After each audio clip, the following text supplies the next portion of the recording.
Here we are. It's morning.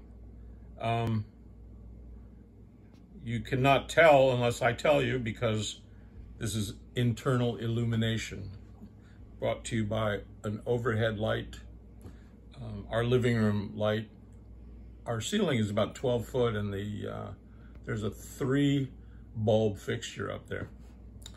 So the reason there's light is that there's electricity. And people don't think about this very often, but I have to give you a kind of subtext so that the story will have its intention. I live in New York City, in Manhattan, and New York City consists of 5 boroughs, and there are like 10 million people here. I can't imagine how many buildings there are, commercial and residential, and factories and who knows what. Every single building has electricity, meaning the labyrinth of New York, which is streets, is filled with cables that take electricity everywhere. And then the electricity goes from the street to each building in the basement. And then from those feeder cables, it breaks out into a box. And then the box breaks out into boxes for each unit. And then the risers go up. Sometimes the risers go up in the boxes on the floor, or the meter, let's say, or all in the basement.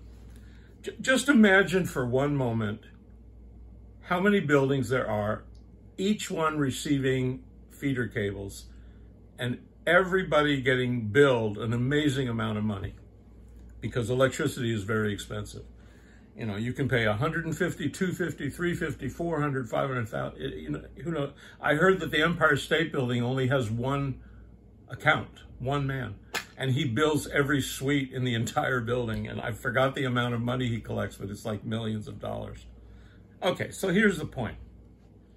On our end, each person is dependent from time to time on a Con Ed worker to come out and deal with a problem, because there are problems.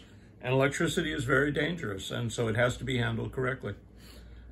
So I'm going to give you one story, because I'm only one person amongst 10 million of how many, I don't know how many individual accounts there are among 10 million people, but there's certainly, whatever it is, it's certainly millions of people, businesses. Okay. In 1986, approximately, I moved my studio onto Ludlow Street.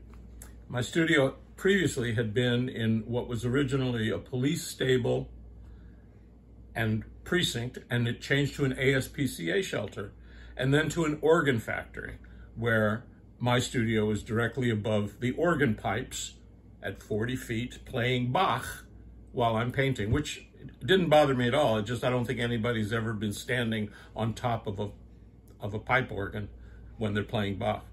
When I moved to studio on Ludlow, it had been tenements in the 1800s, but in the 20s, it was converted to a factory. So there were 3 tenements. They bought all 3, and they took out all the stairwells. They put in one central commercial stairwell and a commercial elevator, opened the walls between the 3 floors, and made it a contiguous factory manufacturing dog collars and animal accessories. In fact, it was called Pluto Furnishings Dog Inc., which I thought that was great. But it is interesting that my previous studio had been an ASPCA shelter at one point. So here I was in a dog collar factory. It was abandoned at the end of the 70s. They had made it into a factory in the 20s. And I had to literally gut the place and renovate it. Okay, so I'm in there and everything's fine. I took 2 floors side by side, and it was one contiguous space. One day, my lights were sizzling. Now, you have to understand that the electricity to this loft was enormous. It was a factory, so you just can't imagine. And I went down in the basement and I listened to my box not the meter, but the box. And I could hear it sizzling. I went, there's the problem.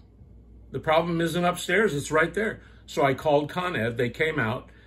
The supervisor dude came into the basement, he opened the box, and he said, you know, you're gonna have to get an electrician and find out where the problem is. I said, the problem is right there. Look, the block, a block is a ceramic block that the electricity goes into and reroutes, and it's ceramic, so it's floating and it isn't conductive. Perfect. There was a crack in it. I told him, look, there's a crack in the block. He said, that doesn't matter. Your problem is in the line. I said, the problem's not in the line. The problem, it's a block. He said, I've been doing this for 30 years and I know what I'm talking about. I said, sir, I have had lofts for I've had lofts since I was 16 years old. I've been dealing with this shit my whole life.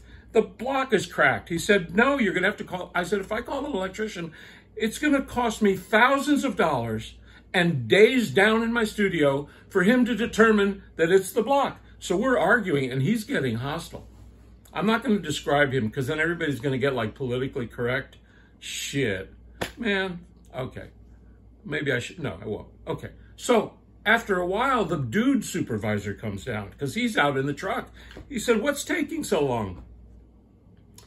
I said, we're trying to determine what to do. And he looks, he said, what's the problem? I said, the line is sizzling. And he looks, he said, well, the block is cracked. I said, I know the block. He said, well, that's the problem. All you have to do is replace the block. And I looked at the other guy who's under this guy, and the other guy gives me a look like nothing in the world happened. And I said, Jeffrey, don't do it. And I didn't.